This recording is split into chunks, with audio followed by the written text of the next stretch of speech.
first of all, the card that you have here is literally the Magician. And this is somebody who conjures something out of nothing, conjuring things out of thin air. This is somebody who's very gifted with creating things, manipulating energies, and I feel like, manifesting, bringing something into existence that did not exist before. And so this is a card about mastery. It's somebody who has a lot of skills, and this is what I normally associate with like a Gemini person. They have a lot of hobbies, a lot of skills, the gift of the gab, being able to persuade other people to do, their bidding, and especially being. I feel like you're verbose, but you're also very, very persuasive, and so there's a lot of skills, there's a lot of knowledge, and there's a lot of wisdom embedded in this card. And I feel like for many of you, there are a lot of talents that you possess, and you're not really sure which direction to go when it comes to, using your talents to make money, or even using your talents to, it's sort of like having to choose between, different talents or different skill sets or different interests and trying to make a career out of it. Or even like having so many things that you're interested in, you don't know what to tackle first. Or I also feel like, having so many different jobs that you're interested in, that you're capable of doing, that you're qualified for, and you don't even know which one to apply for. So I feel like there are a lot of options here. There are a lot of choices, and you're grappling between the many choices that are at your disposal, because they all seem really attractive choices. Okay. So I feel like in a career type of a way, in a life path type of a way, you might have a lot of options, and you're not really sure which one to go forward with. Okay, we have here as well the Three of Cups, and the Three of Cups is all about options and choices. This is a very celebratory card, but in this deck, the way that it's sort of like spinning in circles, it's about indecisiveness. It's about wanting the option that stands out from the rest, wanting something like specific, and wanting something that encapsulates all of these things that you're really interested in, wanting to find that one thing that meets all the criteria. And as a result of it, you're kind of like not really making a decision, or you're kind of not choosing amongst all these options because you're waiting for something that will encapsulate, or that will have all of these elements that you love before you can really commit to it. Okay. So I feel like it is a situation where you're maintaining like neutrality. Okay. It's like not taking action, remaining very, very neutral, still assessing the situation, and prolonging the decision-making process because you don't want to make the wrong move. You don't want to make the wrong choice. You feel like you want a sign, you want a signal, you want something to indicate to you there is a choice that is best out of those options. And just so that you're sure what you're getting yourself into is the best optimal outcome. I feel for many of you, this is like work related. And I do feel like you're at a point where you've mastered your craft. Okay. Some of you might have started a new job and you feel like, I know what I'm doing now. I feel like I've already, met the threshold, or have hit that limit, and I'm not learning anymore. I'm looking for a new opportunity. I'm scanning the horizon for greener pastures. I'm trying to see if there's another option that is a better fit out there. You might be looking at other opportunities, creative ventures even, for you to get yourself involved in. Some of you have already mastered the work that you're in. You might have been in it for quite some time, and I feel like the routine, the monotony, it's no longer exciting, it's no longer fun. You feel like you're just going around in circles, and you're kind of spinning your wheels, and also, it's like that cycle, the monotony, it's over and over and over again. It's very repetitive. And so you don't feel like it's challenging anymore. You don't feel that you're growing or learning as much anymore. And so you're thinking about other options that might be on the table for you, or you're even thinking of looking for more opportunities that might be out there. With the Three of Cups, I normally think of this as options that are just kind of like given to you. Somebody might tell you, here's an opportunity here, here's an organization I'm looking at, here's a think tank, here's here's a nonprofit organization or an NGO that I'm exploring. So I feel like they're bringing you ideas and you're trying to figure out, and I feel like all of these ideas seem very attractive, seem very enticing, but so it's not like they're dull ideas or dull options. They're just very enticing, and you don't know which one you want to settle with, or you don't know which one you want to apply for, or you might be applying for all of them and trying to figure out, what's going to come in first. What's going to be the first place that picks me up? I also feel in some regards, this could be, options when it comes to love and romantic relationships. Having a lot of suitors, having a lot of people kind of like, I literally feel like wrapped around your fingers, okay? And I don't feel like this is leading somebody on or being like, or being, I guess, deceitful with people. I don't get that, not with this combination. But I just feel like these options are great, and you're trying to figure out, who's the most compatible, or who's the most, or who's the best option for me, or, who's like the most viable long-term prospect.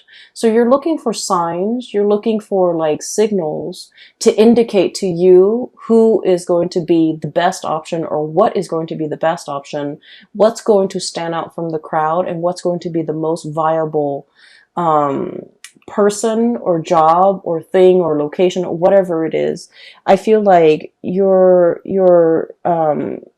choosing from amongst a bunch of very good options, okay, which is a really good place to be, because we want options and we want choices, and we also want, full access to information. So I feel like you're still in a situation where you're reassessing.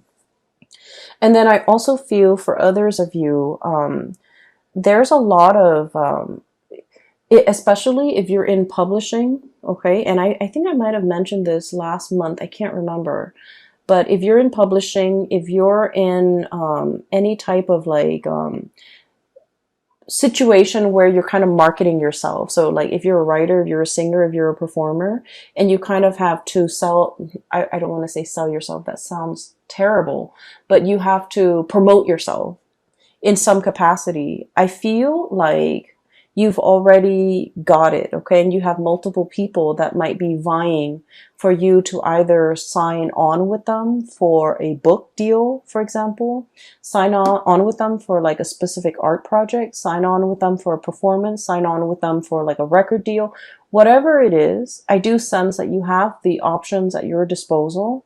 And I feel like you're mulling over this decision. And because decision making is coming out so early on in the spread, I would urge you to wait until the 15th of the month, when we are completely out of the Mercury shadow period, before you make any decisions that have long-term ramifications, okay? So sit still, mull it over, really assess and ruminate over these choices that are kind of like at your feet before you decide what to go ahead with, okay? Because I feel like there might be more information that is revealed, okay? And I feel like whoever, if it's like a job or if it's like a love interest, I feel like there's an energy of somebody who's a little bit controlling. They might want you to be at their beck and call, for example. They might want you to curb your creative flair to do things exactly the way that they want. And these things might not be revealed to you until, until we progress through like that first week of March. And you might have a little bit more information about this person's, either their personality or their intentions, or their affinity to be a little bit controlling.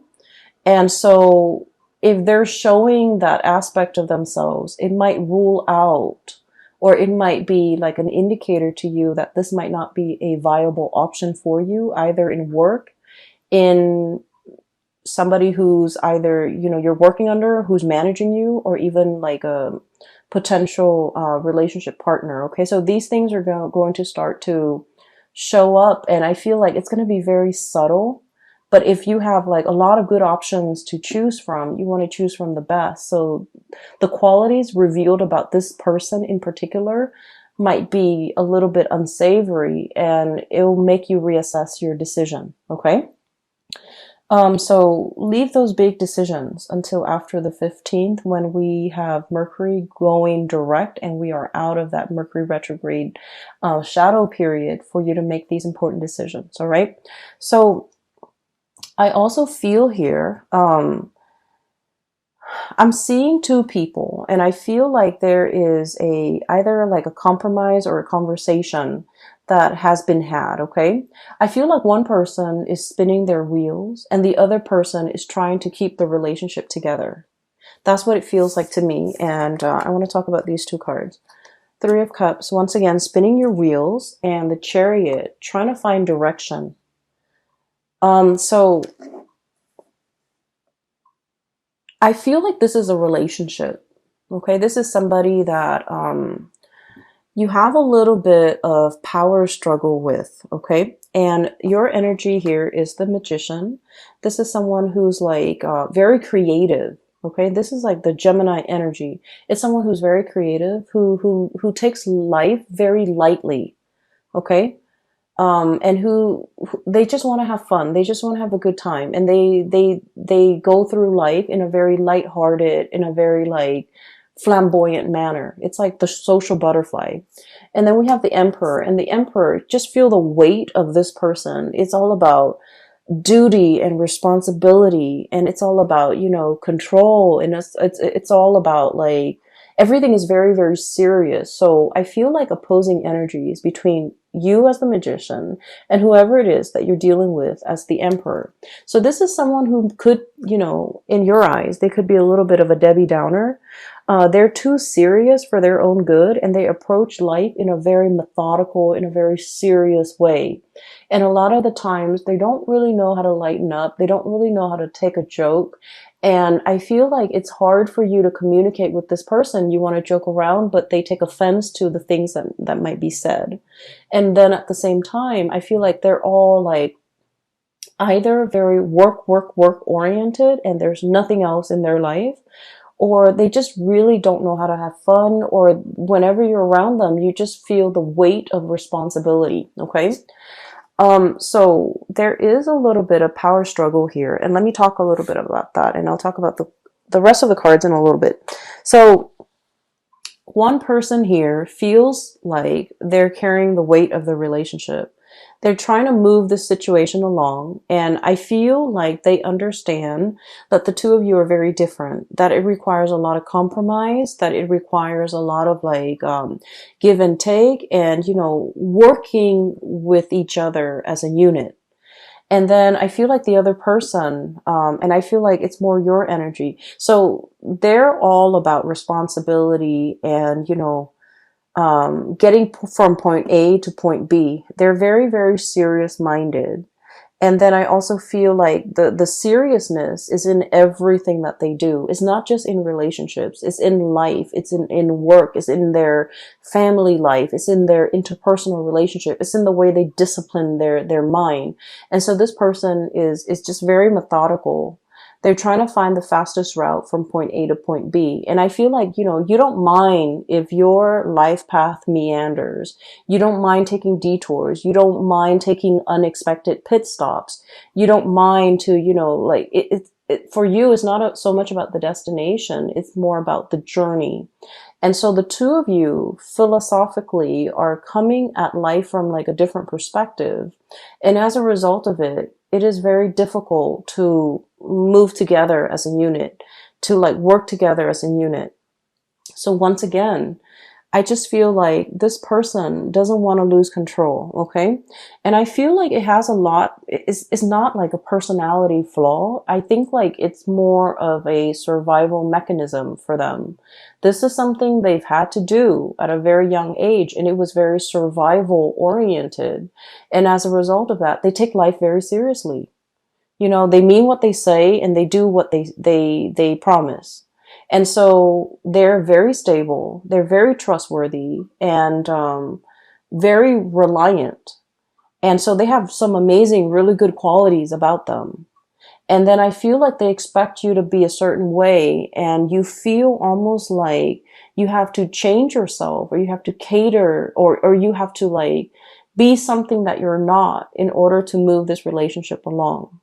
I also feel like they're making, they're expecting things from you, or expecting you to be a certain way, or expecting you to step up, or expecting you to chip in, or expecting you to move the relationship in a specific way, or even expecting you to put in the work so that the two of you, so that they feel like things are fair, or so that they feel like the two of you are, I guess, like on the same boat, or they feel like the two of you are headed in the same direction. So that's what I'm feeling here. I feel like somebody is kind of like tightening the reins in your life and wanting you to either behave a specific way, or wanting you to do what they expect from you, or wanting you to behave in a way that they expect. Okay. And I do sense that the weight of the responsibility that they're putting on you, it can feel a little bit restrictive. Okay. And so going back to that message or the image that I saw about, a new path being created out of necessity. Okay. I feel like it pertains to this situation here, where one person is almost like a disciplinarian, and the other person just wants to, just might want to rebel just for the sake of rebellion. Okay. And so I feel like one person wants to live without responsibility, and the other person is all about responsibility. And so the two people can't really see eye to eye, can't really work together as a unit, might have a lot of arguments and disagreements over these two, philosophical ideals. And it's really hard to work as a unit when you don't really agree on these things. And then I feel like one person is resentful that the other person is like almost authoritative. And then the other person is kind of resentful that the other person is a little bit too frivolous, too carefree, too like, possibly like prone to procrastination. Okay. And so what's happening here is I do see, no matter what, the two of you are going to be able, you're going to need to, but I feel like there's going to be some type of a closing of the cycle of this perpetual, the disciplinarian and the other person wanting to rebel. Okay, so it's not so much a role reversal, but I'm starting to see a situation where the two of you are coming around to one another. And I feel like a lot of it has to do with external pressure in your environment. So whatever is coming in, there might be additional pressures put or imposed upon the both of you, and you have to work together as a unit. It's like out of necessity, you have to work together as a unit. You have to learn how to navigate each other's energy. And in the process of being forced or having, imposed upon, and you have to work together, you're starting to realize that, their sense of responsibility and their reliance is really, I guess, like their stability, their reliance, and the way in which they can be counted on. I feel that you're starting to admire that quality. And then at the same time, they're looking at you and they're thinking your creativity, your ability to, be flexible and to be malleable and to kind of like roll with the punches and be spontaneous. It's very admirable. So you're starting to see merits in one another. And as a result of it, out of that sense of necessity of having to work together, the two of you are able to overcome your differences in order to, move along together without creating friction. Okay. So I feel for most of you, this is like a relationship where, because of hardships, because of necessity, because of whatever is imposed upon the relationship from the external environment, it's like the pressure is on. Now we need to work together. Now we need to hash things out. Now we need to find solution. And as a result of that, you have to come together and you have to learn to get along. And in the process of getting along, I feel like you're starting to realize that, there's strength in numbers, there's safety in numbers as well. And that because the two of you are so different, that creatively solving problems together will lead you to a better optimal solution. Okay. Hence that door, pressure needs to be exerted on that gate in order for it to swing open and to create a new path for you. So I feel like you've reached some type of an epiphany, like an awakening, a reassessment or a realignment with another person. And it's helping the situation move along in a smoother way. All right. So for some of you, I feel like this could be, like in a work situation. And sometimes we meet somebody and for whatever reason, we feel like we don't really jive well with them. Just energetically, we just feel like we're out of sync with the other person. And then you might have somebody like that at your work environment. And I feel like this might be indicative of a work situation where you might not have gotten along, but out of necessity, you have to work together. And you realize that, that person is actually pretty great. They're reliable. They're a man or a woman of their word. They get down to business. They get things done. They're very proactive. They take charge. They have great leadership qualities. They're not a tyrant, and they're actually very reliable. And so I feel like these qualities, you're starting to admire and see these really, really good qualities about the other person.